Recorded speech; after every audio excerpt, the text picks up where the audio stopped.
ये बात उस समय की है जब हम 4 दोस्त मेरी कार में जयपुर से आगरा जा रहे थे। जयपुर शहर घूमने के बाद हम लोगों ने आगरा भी घूमने का प्लान बनाया था। 2 दिन जयपुर में रहने के बाद हम लोग आगरा जाने के लिए रवाना हुए थे। रात की ही ड्राइव करनी थी, इसलिए करीबन रात को 8 बजे हम लोग जयपुर से निकले थे और साथ में कुछ खाने का भी सामान ले लिया था। करीबन रात के 11 से 11:30 हुए होंगे कि मेरे एक दोस्त ने मुझसे कार रोकने के लिए कहा, तो मैंने कहा कि क्यों, क्या बात हो गई। उस पर वह बोला कि यार टॉयलेट जाना है, तू कार साइड में लगा ले। मैंने कहा कि ठीक है, लेकिन एरिया अच्छा नहीं है भाई, ज़्यादा दूर अंदर मत जाना, रोड के किनारे रहना। और उसके साथ दूसरे 2 जने भी उतर गए। वो दोनों वापस भी आ गए, लेकिन रोहित अभी भी नहीं आया था। तो बाकी के दोनों फ्रेंड से मैंने पूछा कि भाई कहाँ चला गया वो इतनी रात को, और ये बीहड़ जैसा इलाका है, ज़्यादा दूर जाना अच्छा नहीं, बुलाओ उसे। फिर मैं भी नीचे उतर गया और उसे हम लोग बुलाने लगे। करीबन 20 मिनट होने आए थे, लेकिन वो भी अभी तक वापस नहीं आया था।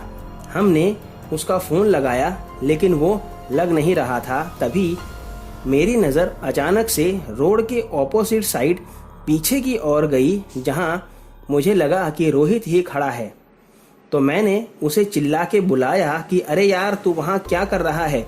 देख 12 बजने आए हैं, जल्दी से वापस आ, हमें देर हो रही है। तब वो वहाँ से आने लगा, लेकिन अचानक से उसका शरीर हवा में उठ गया, करीबन 6 से 7 फीट ऊपर, और उसका शरीर हिलने लगा जैसे वो तड़फड़ा रहा हो। हम लोग तुरंत उसके पास भागे। तभी हमारी नज़र एक औरत पर गई, जिसने रोहित को गले से पकड़कर उठा लिया था हवा में। हम ये देखकर बहुत डर गए और वहीं रुक गए। कुछ समझ में नहीं आ रहा था कि क्या करें। फिर तीनों तुरंत रोहित की तरफ दौड़े कि उसे उस औरत से बचाना ही है।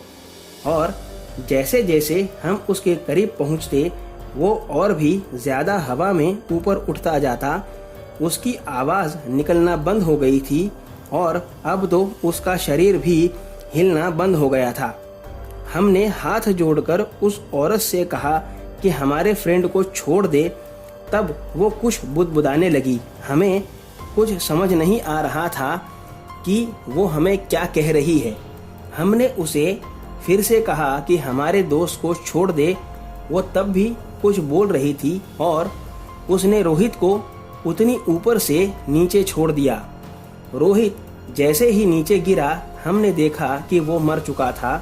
तभी जब उसने रोहित को ऊपर से छोड़ा था, हम डर की वजह से भागने लगे गाड़ी के पास, और देखा तो हमारी गाड़ी वहाँ पर नहीं थी। हमें ऐसा लगने लगा जैसे हमारी दुनिया ही बदल गई। कुछ समझ नहीं आ रहा था कि कहाँ जाएं, क्या करें।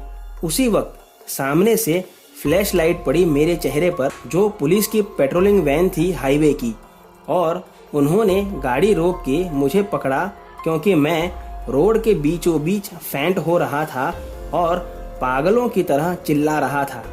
जैसे ही उन्होंने मुझे पकड़ा, मैंने उन्हें रोहित की लाश दिखाई, और वो रोहित की डेड बॉडी की तरफ गए ही थे कि उनके सामने रोहित की लाश हवा में उड़ी और जंगल की तरफ अचानक चली गई, बिजली की तरह। उन्हें भी ये देखकर बड़ी हैरानी हुई कि यह कैसे हुआ। हमने सारी बात उनको बताई। उसके बाद उनके ही सामने घटी घटना की वजह से रोहित का रोड एक्सीडेंट के नाम पर केस बंद कर दिया गया। दोस्तों, आज की कहानी में बस इतना ही। अगर आपको मेरी कहानी पसंद आई हो तो वीडियो को लाइक और चैनल को सब्सक्राइब कर दें। और अगर आपके पास भी ऐसी कोई कहानी है तो मेरे ईमेल या फेसबुक पेज पर शेयर कर सकते हैं। दोनों का लिंक मैंने डिस्क्रिप्शन बॉक्स में दिया है। तो मिलते हैं अगली वीडियो में। तब तक stay home, stay safe. Thank you.